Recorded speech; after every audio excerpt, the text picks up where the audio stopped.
This conference will now be recorded. Good morning, everyone. We're here for a regular council meeting on December 7th, 2021. It'll all be online. I believe there's no one in the council chambers. So we will begin right now with meeting call to order. Item number 1. Do I have a mover? Councillor Mamchuk. Thank you. Second. Councillor Pilche. Thank you. Are the voting systems open? They are. Looks like it. Sorry, just have to refresh there. Okay. Refresh your screens. Yep, thank you. Any discussion? No. Please cast your vote. As we're voting, I will go through the rules on how we're doing this today. Normally, if we're in person, we'd be voting with our hands up, but with the system, we'll be just pressing vote and our position. And our CEO will be reading it out loud once it's complete. Or my meeting manager was slow to load up, so. Yeah, mine was too.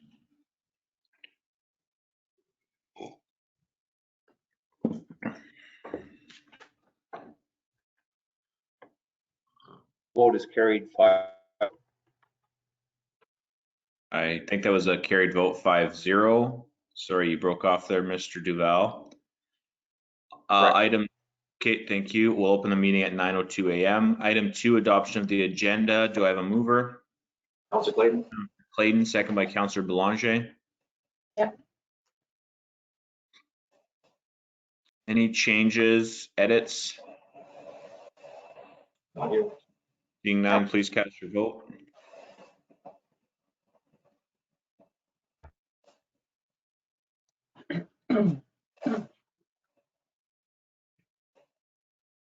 Vote is carried 5-0.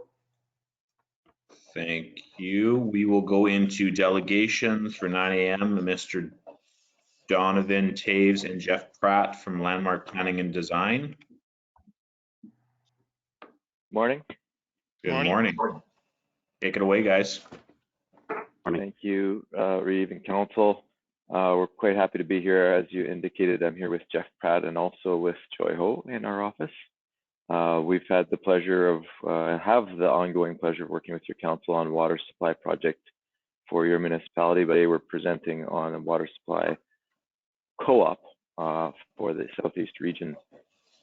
We've been to your council before. It's been at least a year since we've had our round 2, or pardon me, our round 1 of this particular project. So we're here to provide an update. A lot has happened since that last visit. One of the big things that's happened, as you will be aware, is a drought. And so when we were talking about water last time, we felt we didn't have everybody's full attention in the region, but a drought has a way of focusing attention on water. So it's certainly a topical topic for us to be here. Reeve, could I just ask how much time you would like, or you have for us, and I can provide my presentation accordingly. Yeah, so normally council, we open it up for a 10-minute delegation, but I think we're okay with 15 minutes if that's what's going to take you guys. Yeah, we can make that work, no problem. Would it be all right if I share my screen?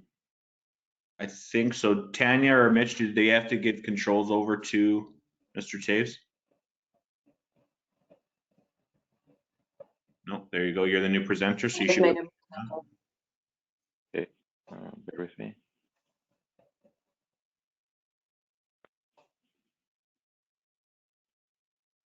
Here we are. Is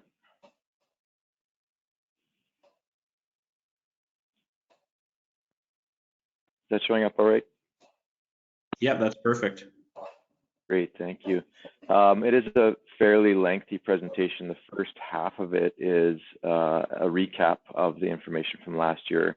I'll go through it fairly quickly because it has been some time since we've been here, and it may be helpful for council to have that recap. And then the last half is an update, and so that's where I'll spend the better part of the 15 minutes. As the title slide indicates, the project is exploring an East Region water co-op. It's still, the word exploring is still important because nothing has been set yet. We don't have a memorandum of understanding of participants yet. A source has not been identified yet for that possible water co-op, but we are in a follow-up stage to provide the update as indicated earlier. Again, these slides you will have seen previously. The Manitoba Water Services Board is our client. PVWC has contributed money to this project in the event that this co-op could serve as a backup supply for them. So they have declared an interest in, and their municipalities that are participating in that co-op have declared an interest in this co-op. Co-ops are not a new idea. They exist through southern Manitoba. We'll show a map that demonstrates that, and we do think it is important for municipalities to plan for times of water shortage, as indicated in my introductory comments. And there is funding available. Pardon me, skipping all over there. An East Region Water Co-op could probably be modeled, I think, after other co-ops, and the closest one is across the river to the west is the Pembina Valley Water Co-op, which I mentioned, essentially a group of municipalities participating together in a shared water supply. There are benefits. I'll just suffice it to say for this slide that cooperation yields benefits, particularly in efficiencies of scale. Again, if municipalities are sharing, costs can be reduced, and also the supply can be more reliably provided. That last bullet does indicate that if supply is sufficient for that East Region Water Co-op, if it's formed, it may be handy that there's a ready customer for times of drought and redundancy in PVWC. Manitoba Water Services Board is a supporter of co-ops. They help other co-ops. There's a couple listed there. Co-ops would be, they are legally registered corporation, managed by a board. So any member municipality would be, like a member of the co-op would have a vote. So in the case of PVWC, that's 14 municipalities, each have a member on that board. So the model for ERWC could be very similar. I'm just going to skip to the next one. There is funding available. I guess I should say, as things move forward here, and it does appear that there is quite a bit of interest in the co-op, we will reach the point where funding from municipalities will be required. Up until now, it's been funded by, as I mentioned, MWSB and a little bit of contribution from PVWC. We are going to head into an exploratory stage for doing field testing on possible sources, and that will cost money. The NILF formula is the Manitoba Water Services Board provides up to 50% of funding for things like this, projects, and then the rest of the burden would be dispersed among municipalities, with one possibility of federal funding through that ICIP, Investing in Canada Infrastructure Program. Again, that's just a possibility. So we will be getting to the stage soon where we'll know what initial exploration costs will cost, and ultimately what a co-op being established will actually cost. We don't have those costs yet because we haven't determined a possible source yet.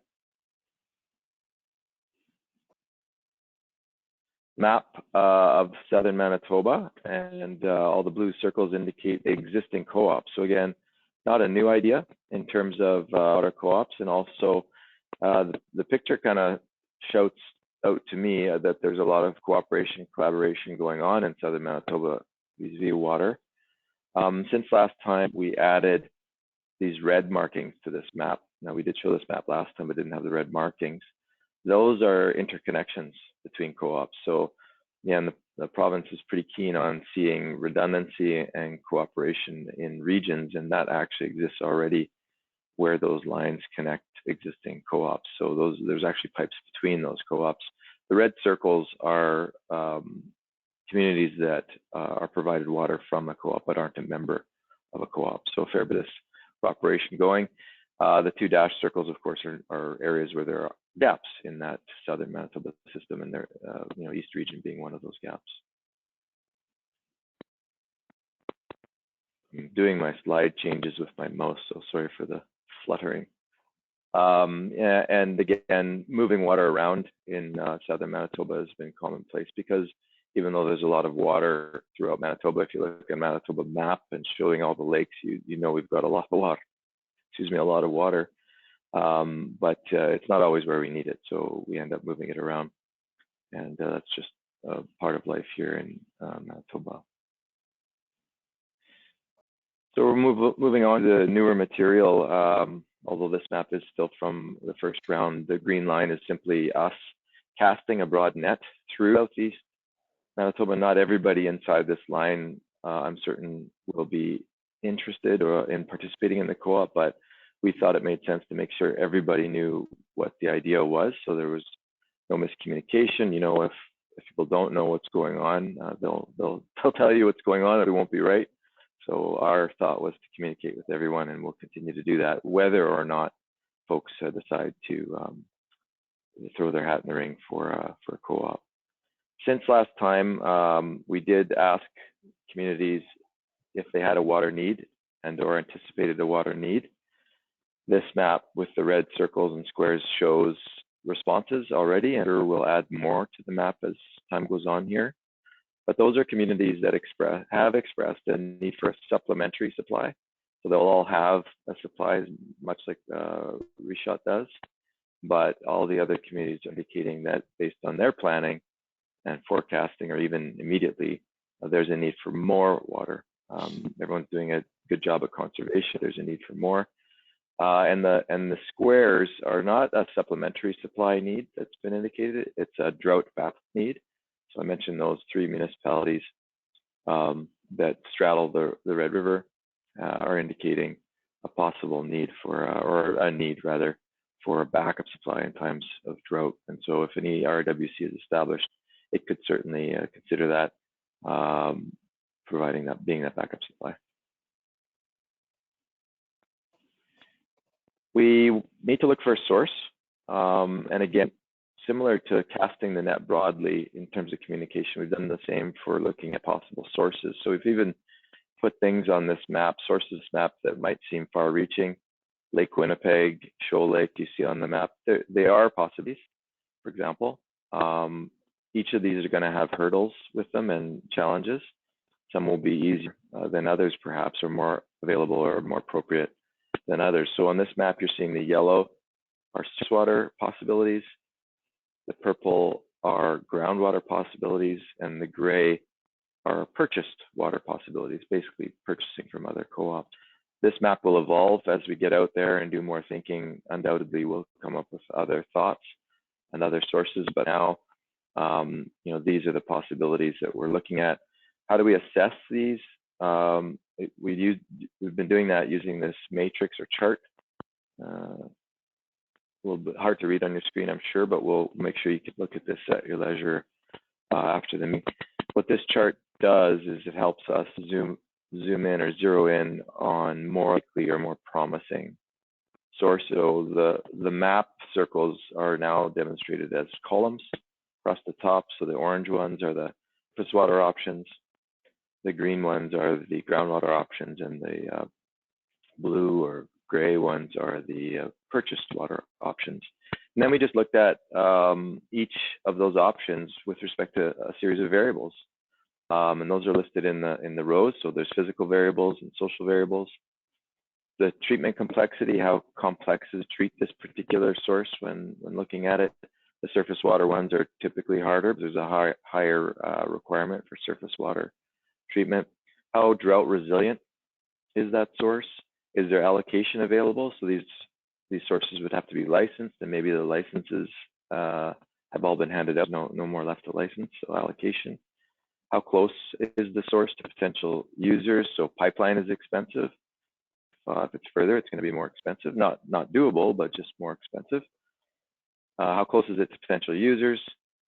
Sorry, covered that. Construction complexity, contamination security, biophysical sensitivity, and then some what we called social factors. Provincial regulation complexity. The regulator will view these sources perhaps differently, one from the other. Federal triggers, if there's interbasin transfer. Agricultural need. Is there farming nearby, or other competition for that particular source that might be challenging? Similarly with municipal and industrial use, and then international interest. So we just compared all these sources against these variables and rated them. The ones are the more difficult ones, the green ones are the less difficult ones, and the yellow are some between. So at a glance at this level, if you kind of blur your eyes and can't see the text, you'd see where there's more green. Seems logical for us to look there. And generally where there's more are the groundwater options further east. So we are looking at zeroing in at groundwater options to the east, some of which are listed here through talk and the work that's ongoing. We're already looking at adding other options to this chart. Suffice it to say, the next stage is to go out and do some testing on one or more in terms of volume and quality, availability, access, and so forth. The next 3 slides you will have seen previously, but they are technical in nature. They're a bit educational in terms of how groundwater works. It's not just a pot under the ground in this area where you pull water out and drain it and it's gone. The water exists in layers in this region, and by region I mean all the land in blue, shown all the way from the U.S. border to north of Lake Winnipeg on this map. That water is in layers, as I indicated. The layers, this is a concept cross section that shows those layers. It shows clay at the top, Red River Valley clay. The next layer is till, and this diagram shows that sometimes that till, which is just gravel and sand deposits, is at the surface. So near that tree at the top, you can see the till at the surface. That's, if you're driving around, you see gravel pit, that's till at the surface. Below that is where the water starts in earnest. That's called the carbonate aquifer, or also known locally as limestone aquifer, or even upper aquifer. And that's essentially, we've been describing that as a stack of bricks, very large bricks, and the water exists, as you can imagine, in a pile of bricks. It exists between the spaces between the bricks, and they're not perfect bricks, so some of them are broken off, say, and so the water's in caverns there. If you drill down, you will find water. It's just depending where that well hits a cavern or a fissure will dictate your supply availability. And then the lower layer is sandstone aquifer. The two are separated by that very thin layer of shale. And that sandstone is essentially sand, and the water exists between the grains of sand. It's very reliable supply. It's deeper, so less wells are done because it's more expensive. And then lastly, from a technical perspective, this is another way of demonstrating those layers. This one is a cross section. You're looking north. If you're standing on the US border looking north, the Red River's on the left or the west, Ontario border's on the right or the east. And you can see the brown sort of circular form there titled Sandilands Glacial Fluvial Complex. That's sand and gravel, very significant deposit of sand and gravel. It runs kind of north to south along the east boundary of Manitoba. It takes in rainwater and snowmelt very easily, as sand would, and that then feeds the two aquifers, and you see the 4 arrows there indicating that feeding of water from Sandilands Glacial Fluvial Complex into those 2 aquifers. That water is migrating at meters per year. It's not flowing like a river, but it's moving very slowly, and as it gets towards the Red River, it's becoming saline. Last slide. In terms of process, we are at round 2, as I indicated earlier. Round 1, we were just introducing the topic. We weren't selling anything. We're not selling anything on this project. You know, if there's take up and interest, it'll happen. If there isn't, it won't. This time we are asking for an opinion from council. It doesn't have to be today, but we would appreciate your ongoing discussion at council to decide whether Richat has interest, understanding that we don't have costs yet and knowing that there would be some costs to establish the co-op, but we are looking for a of need and interest. I think I know the answer for Richat, I just don't want to presume it. So we're, as I mentioned, heading out into the field to get a finer point on what a possible source would be, because that would lead us to understanding what a pipeline will cost and what the source costs to develop, and we test it to see how much it can provide in a sustainable fashion. We do plan on coming back then at a next stage in the coming months to advance a memorandum of understanding with participants, and also to have hopefully zeroed in on a source. So that's the end of the technical presentation. We're happy to take questions and comments from council. I appreciate that, Donovan. I'll open up for council. Council, do you have anything to add? Well, I guess Oh, go ahead. Go ahead.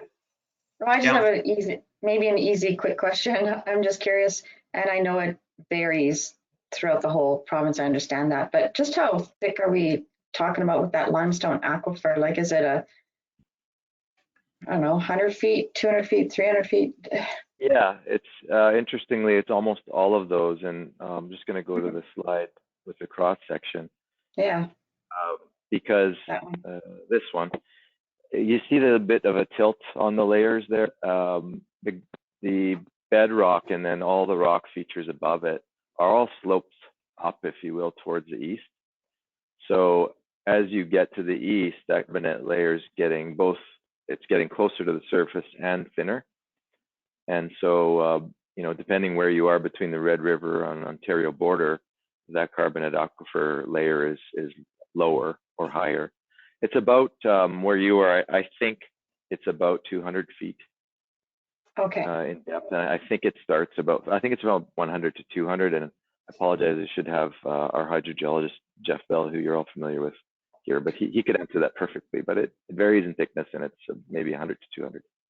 Okay, no, that's great. Thank you very much. Yeah, you're welcome. Councillor Clayton? Yeah, no, I know we're already, excuse me, looking at, pardon me. Sorry about that. I know we're already active in looking at water into the next 20, 25 years for our municipality. And when we were looking at that chart of, you had previously there of groundwater, there was a number of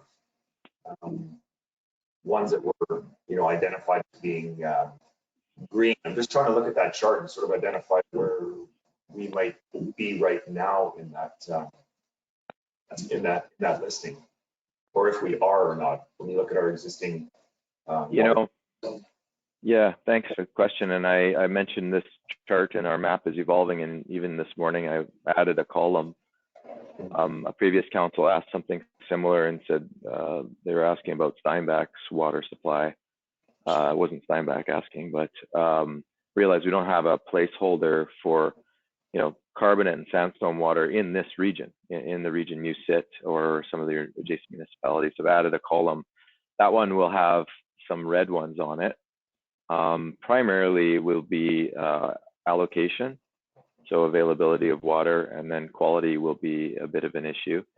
You're all competing, as Jeff Bell would say and has said, you're all competing for water locally. And as each, you know, municipality is drawing water, your circles of influence are going to start to overlap. And, you know, you'll be having your drawdown cones essentially will start joining. So it definitely has some limitations. And of course, as you know, I do have that other hat on, working for you, your municipality, to find you more water allocation in the vicinity from your existing wells, which you know, may hopefully is feasible, but it's certainly not a long-term supply. So when we're talking East Region Water Co-op, can't emphasize enough that the idea is to get a longer-term supply that people can share. So we need a source that's substantial. And I think, you know, looking locally for that source for everyone is probably going to be off the table. Thanks, Donovan. Anyone else on council have anything to say? No, I think we're good. I appreciate it. I'm always looking at collaborative efforts and measures, simply because, you know, yeah, we might be growing a little bit faster if we do something like this, but at least we can sustain our lifestyle over the long term by looking at co-opportunities. So I do appreciate this, guys, and council will definitely be up for any more discussions. Great, and again, thank you, Reven. Again, we would appreciate even an email. It doesn't have to be an order of council if you don't prefer it, but some indication of, you know, in writing of ARM's interest in both staying at the table and potentially joining that co-op. Absolutely, yeah. I think we've got a planning meeting coming up, so we'll discuss it there. So if you give us maybe a week or two, and then we'll get back to you. By all means, appreciate that. Thank you very much. Awesome, I appreciate it. Thank you, all three of you. I appreciate your time. Okay. Thank you all. Bye-bye. Bye-bye. Council, are we all right to continue, or do you need a quick 2-minute refresh? Good to go. Good to go. Okay, then we will move on to item 4, adoption of the minutes. Do I have a mover? Counselor Pilche? Second? Councillor Blanchet. Thank you. Last meeting was held on November 17th, where council adopted the 2020 audited statements. Council also had public hearing, 3 conditional uses, 2 zoning amendments.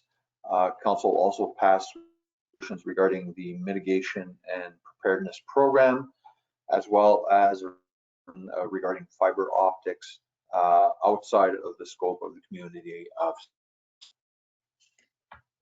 Thank you. I'm just reloading, refreshing here. Council, any discussion? Seeing none, please cast your vote.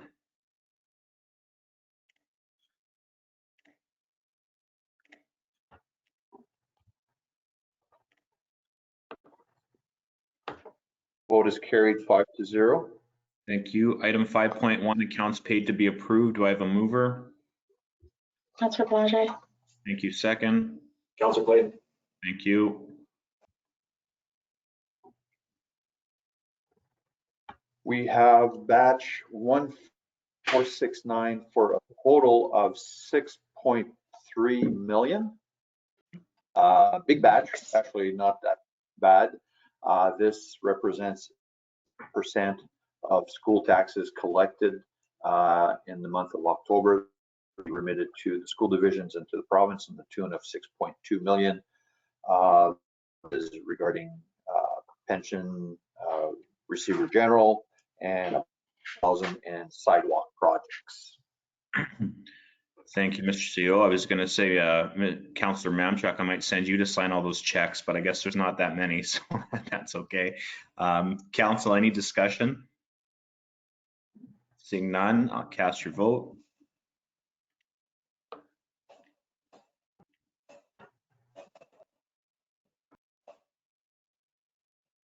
Vote is carried 5-0. Thank you. 5.2, accounts not paid to be approved. Do I have a mover? Counselor Pilche? You second? Councillor Clayton. Then Councillor Matt, his microphone muted. Oh, Councillor Mamchuk, your microphone's muted. Thank you. Councillor Clayton takes the second. 2 batches, one for refund 1133, the other one batch 15,500, 76,700. Everything is in the CFO report. My recommendation is to look over that. If there's any questions, we'll try to. Thank you. Council, do you have any questions, concerns? No. Seeing none, please cast your vote.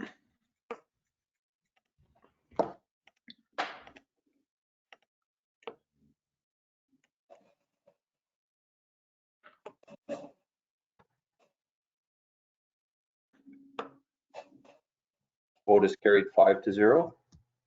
Thank you. Item 5.3, council indemnities. Do I have a mover? Councillor Blanchet.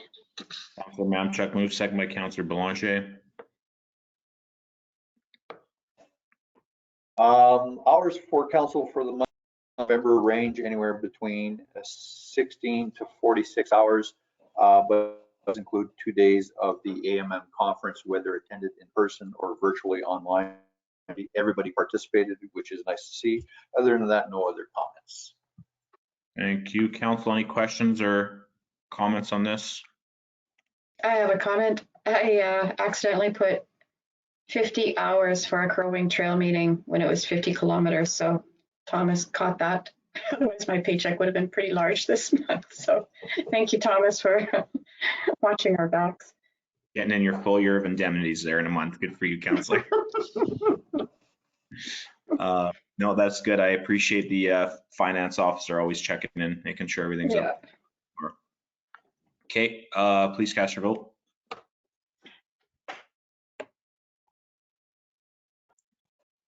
Mine's really struggling loading. I don't know about the rest of you guys. Yeah, I can't get mine either, but I'm for it. Yes. Yeah, I'm in favor. Same here. In favor. Same. Yeah. I click yes and it doesn't go anywhere. Yeah. So that's a 5-0, Mr. CEO. I'll do, we'll update it accordingly, plan. Thank Thank you. you. Moving on to 5.4, payroll to be approved. Do I have a mover? Counselor Mamchuk, Thank you. Second, Counselor Clayton.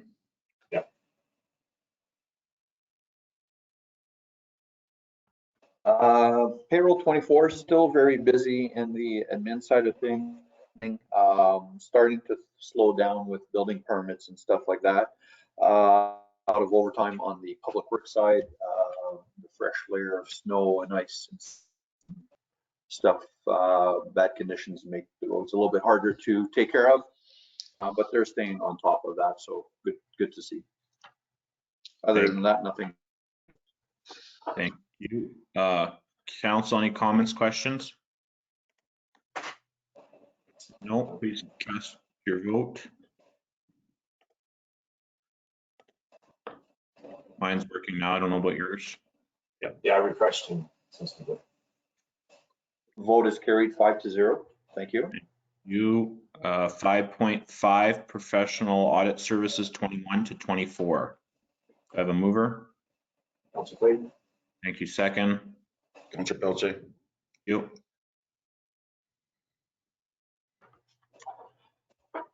So back, our CFO and myself, we released an RFP regarding auditing services for the next 4 years. We've invited quite a bit, and we've received 4 proposals. Those proposals were all discussed with and based on the recommendations of CFO and CA. The recommendation is to move forward with the exchange group for the next 4 years, 2021 to 2024. Thank you. I'll open up for council comments, debate, council. fine here. yeah, no, this seems like a really good move. So for our controlled entities, like, the Reach Out CDC and others, which are not for profits, typically there's a bit of a hefty auditing fee at the end of every year. So this change should, in theory, help out with that, correct? By reducing their auditing fee costs throughout the year. That is correct, and I think as per our discussions, council will try to cover those costs via the RM operational budget and assist those individual entities even further along in the matter.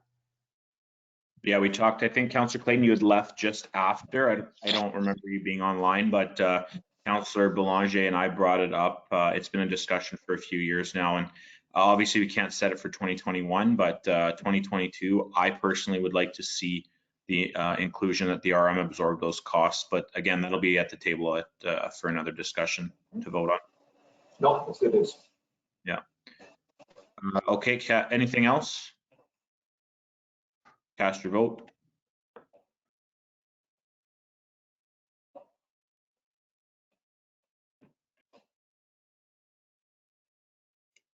Was carried 5-0. Thank you. 6.1.1 purchase of land, part southeast quarter section 3184 EPM. Do I have a mover? Counselor Pelletier. Counselor Mamchuk, Second.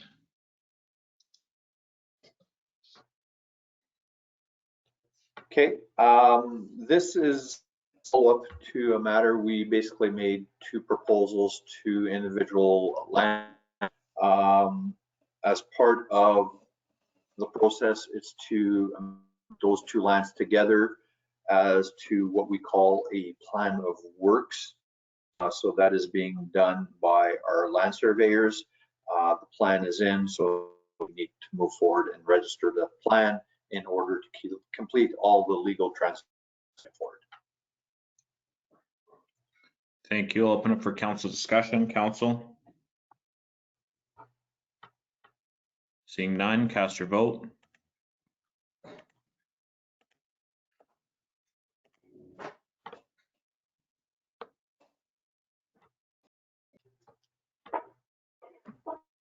5-0. Thank you. 6.1.2 2021 Dutch elm disease tender. Do I have a mover? Councillor Blanchet, Thank you. Second. Counselor Clayton, Thank you. Public Works issued an RFP for the Dutch Elm Control of the Armorichot. They received 5 responses. Recommendation is to move ahead with Green Drop, and as well to make the liberty of Public Works an option to renew for a second year if these present themselves accordingly for year 2. So that's written into the resolution. Thank you. Open up for council discussion. Just a note, Mr. CEO, I'm just curious, was there any consideration into any of these companies being local? When you look at the pricing of it all and locals, there's about a $6,000 gap between the lowest and second lowest, and then it moves on from. I don't believe local companies have that local interest. Would have been nice, but I think they were not quite competitive enough in there.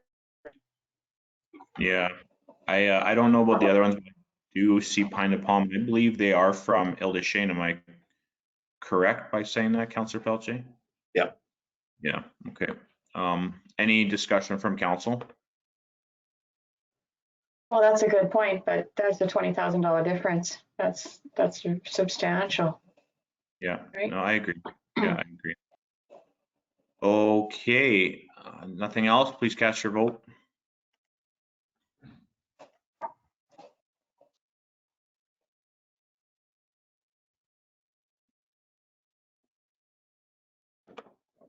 Vote is carried 5-0. Thank you. 6.2.1, appointment of screening officer, MBEA. Do I have a mover? Councillor Pelletier. You second? Councillor Blage. Thank you. As part of the Municipal Bylaw Enforcement Act, we need to appoint the screening officer. The bylaw, the way it's presented in the MBEA authority to the CAO, but I thought it would be a good idea for council to the first one of these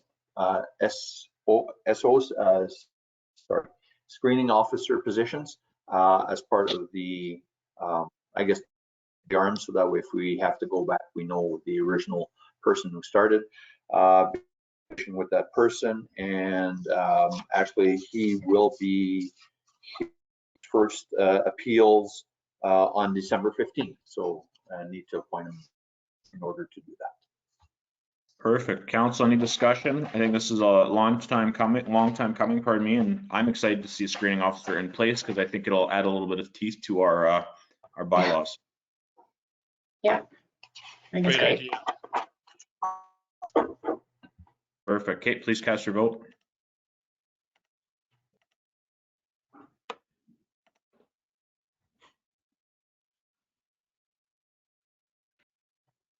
Vote is carried 5-0.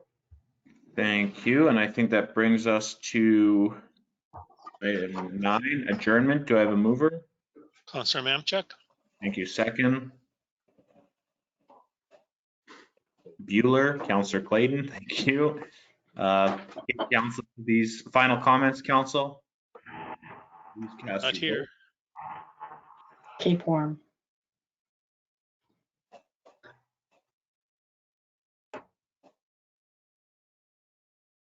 Really slow, this thing today. That vote is carried 5-0. Thank you very much. We'll close the meeting at 9:40 a.m. Thank you, everyone, and have a good day. Tanya, please stop recording.